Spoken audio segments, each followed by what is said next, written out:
ছোট থেকেই আমার সবচেয়ে পছন্দের কাজ মাকে রান্নাঘরে সাহায্য করা। সবজি ধুয়ে দেওয়া থেকে শুরু করে মায়ের সাথে বাজার করতে যাওয়া। মায়ের মতোই সব দিকে আমার নজর। বাজারে গেলে সবসময় নতুন জিনিসের দিকে আমার চোখ যায়। রিসেন্টলি বাজারে গিয়েই দারুণ জিনিসটা খুঁজে পেলাম, ইমামি হেলদি অ্যান্ড টেস্টি কাচ্চিখানি সর্ষের তেল সুপার স্ট্রং ভেরিয়েন্ট। আমি এমনিতেই ইমামির সর্ষের তেলের বড় ভক্ত, তার উপরে সুপার স্ট্রং ভেরিয়েন্টটা দেখে তো আমি আরো এক্সাইটেড হয়ে গেলাম। আজকে এই তেল দিয়েই বানাচ্ছি ঢাকাই মুরগির রোস্ট।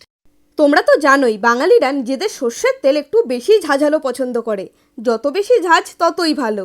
ইমামির এই সুপার স্ট্রং সর্ষের তেলের ঝাঁঝ নাম্বার 0.36। আমার মতে এটা যে কোনো বাঙালি রান্নাকেই আরও সুস্বাদু করে তুলবে। বাহ, গন্ধটাও কি দারুণ। আর সত্যি বলতে প্রথমবার কোনো ব্র্যান্ড নিজের সর্ষের তেলের ঝাঁঝের মাত্রা স্পষ্টভাবে প্রকাশ করেছে। আহা, যেমন ঝাঁঝ তেমন গন্ধ, একেবারে অনবদ্য। বিশ্বাস করো, এটা তোমাদের নিজেদের এক্সপিরিয়েন্স করতেই হবে। ইমামিকে ধন্যবাদ এই অসাধারণ স্বাদের সঙ্গে আমাকে পরিচয় করিয়ে দেওয়ার জন্য।